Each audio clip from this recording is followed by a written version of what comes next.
People predict that spending money on themselves is gonna feel better than spending money on other people. But research shows the opposite.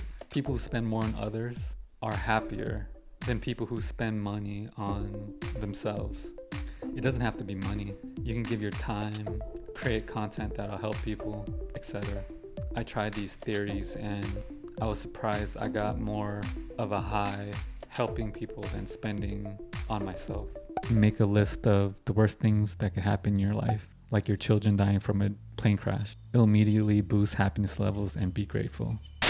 If you're new to the channel, I design dreams to reality. I make websites for minority-owned businesses to bring their vision to life for financial freedom from a 9-to-5, more family vacations, a website making money while you sleep.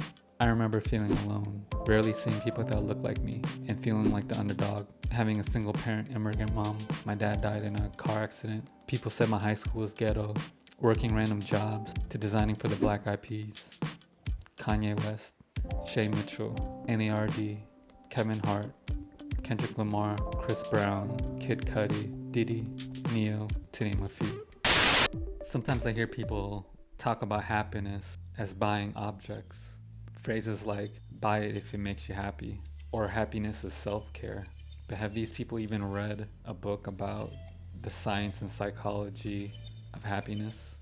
Have they taken the free class from Laurie Santos on happiness, which is the most popular class in Yale's history? Or read books by Sonja, Lyubomirsky on happiness? Other books on happiness based on data and psychology and research is Stumbling on Happiness, The Happiness Advantage, etc. If you understand happiness, you'll know it doesn't take much to be happy.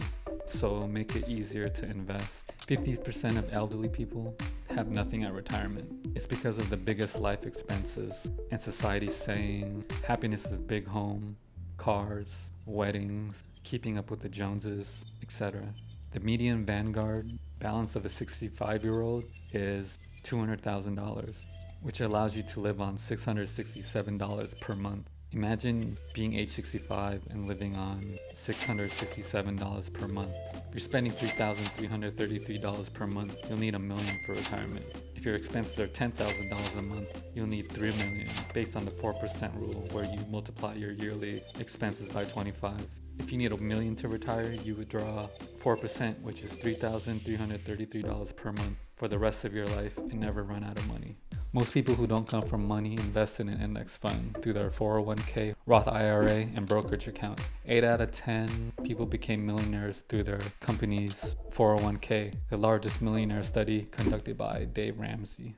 There's a term called hedonic adaptation. People are happy when they buy things, but the longer they have the item, they adapt, it becomes normal, and they're no longer happy with the item. People are happy with the new house, and they adapt, and it becomes normal, and they're not happy. People are happy with the new car, and they're not happy with it anymore because we get used to it.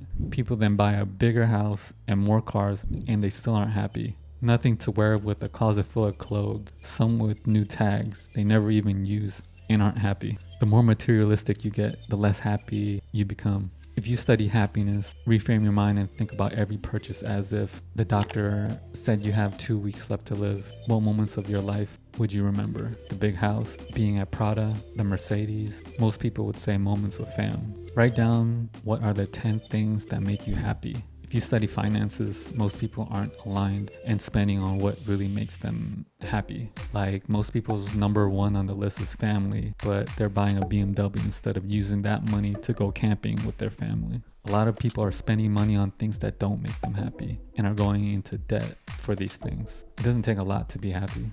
Something I'll never forget Tony Robbins said was that gratitude stops anger, fear, anxiety, and depression. You can't be depressed and have gratitude at the same time. After I studied happiness, I reframed the way I thought about life and how I spend money. So I invest as much as I can and buy my time to spend with people I care about. Check out the next video I made here. There should be a link you can click on.